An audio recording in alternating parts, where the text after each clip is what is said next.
আসসালামু আলাইকুম। আপনারা সবাই কেমন আছেন? আমি আল্লাহর রহমতে ভালো আছি। আজকে আমি আপনাদেরকে গরুর মাংসের টিকিয়া কাবাব বানিয়ে দেখাবো। আমরা তো সবসময় টিকিয়া বুটের ডাল দিয়ে বানিয়ে থাকি। আজকে আমি আপনাদেরকে মসুরের ডাল দিয়ে টিকিয়া বানিয়ে দেখাবো। টিকিয়া বানানোর জন্য আমি 1 কাপ মসুর ডাল নিয়েছি। এবার আমি গরুর মাংসগুলো দিয়ে দেব।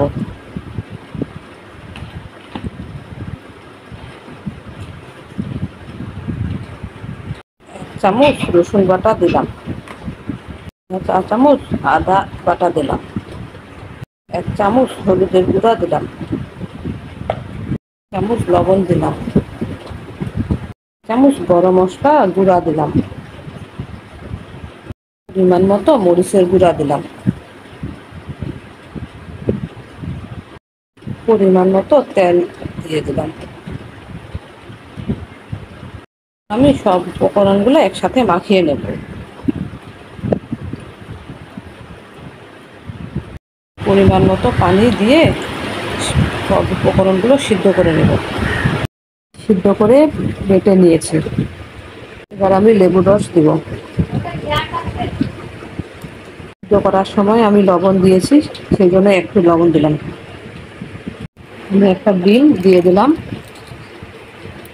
সব উপকরণগুলো একসাথে মেখে নেব। আমার মাখানো হয়ে গেছে। এবার আমি গোল সাইজ করে নেব।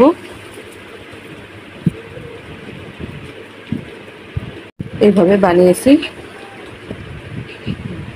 গুলো আমি এইভাবে বানিয়ে নিয়েছি। তেল আমি হালকা গরম করে নিয়েছি। আর টিকিয়াগুলো দিয়ে দেব।